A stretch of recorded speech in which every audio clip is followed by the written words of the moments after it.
আমি নগাঁওবাসী সদায় বিশেষভাৱে গৌৰৱান্বিত, কিয়নো নগাঁও হৈছে মহাপুৰুষ শ্ৰীমন্ত শংকৰদেৱ গুৰুজনাৰ জন্মস্থান। এয়া দেউতাই আমাৰ শৰাইৰ বস্তু লৈ আহি আছে, লগত মা।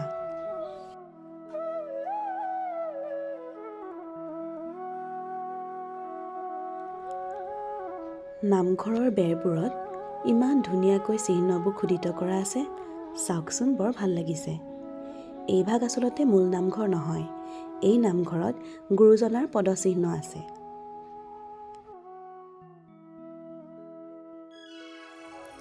আয়ু কণমানিটো ইমান মৰম লগা। এতিয়া আমি আহিছোঁ নৈবেদ্য গৃহলৈ।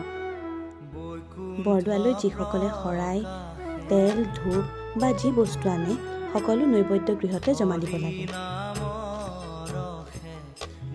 আৰু এয়া হৈছে মূল নামঘৰ।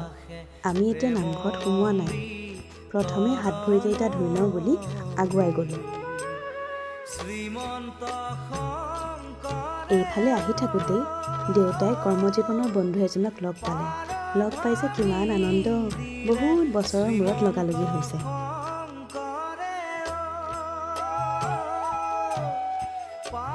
আৰু এয়া হ'ল বৰদোৱাৰ অতিথিশালা। ইমান সুন্দৰকৈ বনাইছে।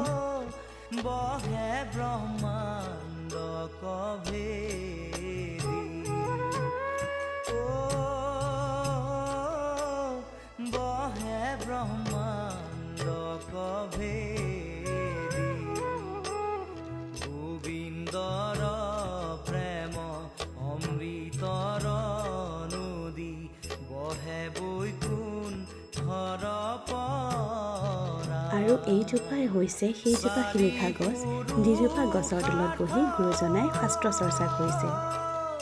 ইয়াতে এনেদৰে লিখা আছে, পশ্চিমে শিলিখা বৃক্ষ হালি আশ্ৰয়, তাহাঁত আউজি গুৰু পুস্তক লিখয়।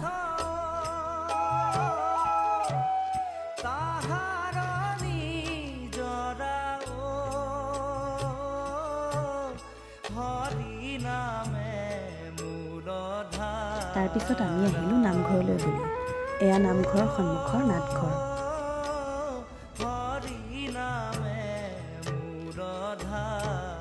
অসমীয়া নতুন বছৰ বুলি আজি নামঘৰত বহুত মানুহ আছিল। অসমৰ বিভিন্ন ঠাইৰ পৰা ভকতসকল আহি লগ হৈছেহি।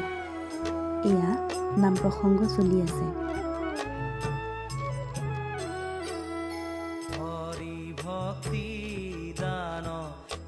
নামৰ শেষত সকলোকে প্ৰসাদ দিলে। বৰদোৱাৰ কলপাতবোৰ যে এনেকৈ কাটি দিয়ে, দেখি বৰ ভাল লাগে।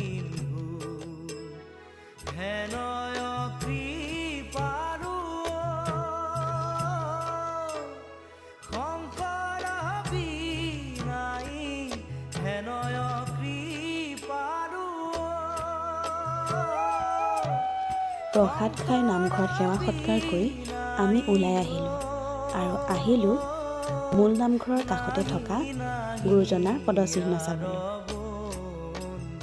তাৰপিছত আমি আহিলোঁ আকাশী গংগাৰ পাৰলৈ।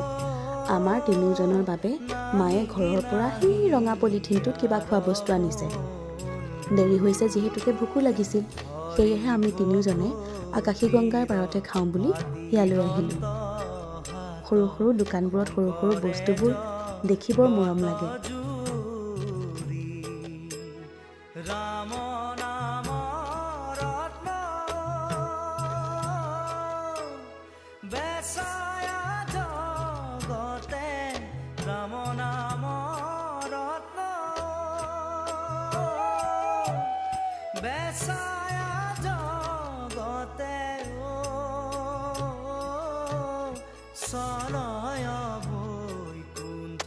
এয়া আহি পালোহি আকাশী গংগাৰ পাৰ।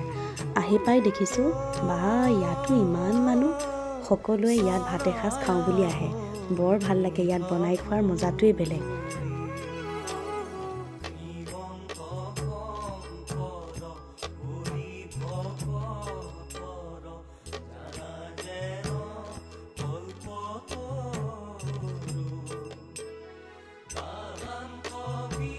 আৰু এয়া আহি পালোহি আকাশী গংগাৰ পাৰৰ সাংস্কৃতিক প্ৰেক্ষাগৃহৰ ওচৰত।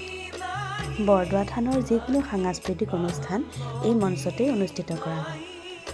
তাৰপিছত মায়ে ঘৰৰ পৰা লৈ অহা জলপানেৰে তিনিওজনে ভোগ গুচাই ল'লোঁ। এয়া আমাৰ মিনি পাৰ্টি। আকাশীগংগাৰ পানীবোৰ আগতকৈ লেতেৰা হৈছে আৰু এইবাৰ বৰ বেয়া লাগিল। মাছ দেখিবলৈ নাপালোঁ।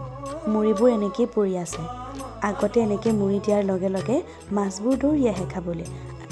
আৰু সেয়া দূৰৰ পৰাই দেখিলোঁ সৰ্ববৃহৎ গৰু আসন ভাগ। বৰদোৱালৈ আহি ময়ূৰ পাখি নিকিনিম সেইটোতো হ'বই নোৱাৰে। তাৰপিছত আমি গ'লোঁ দৌল মন্দিৰলৈ বুলি। সেইখিনি চাবলৈ পাব মোৰ পিছৰ ভিডিঅ'ত। ভিডিঅ'টো চোৱাৰ বাবে ধন্যবাদ।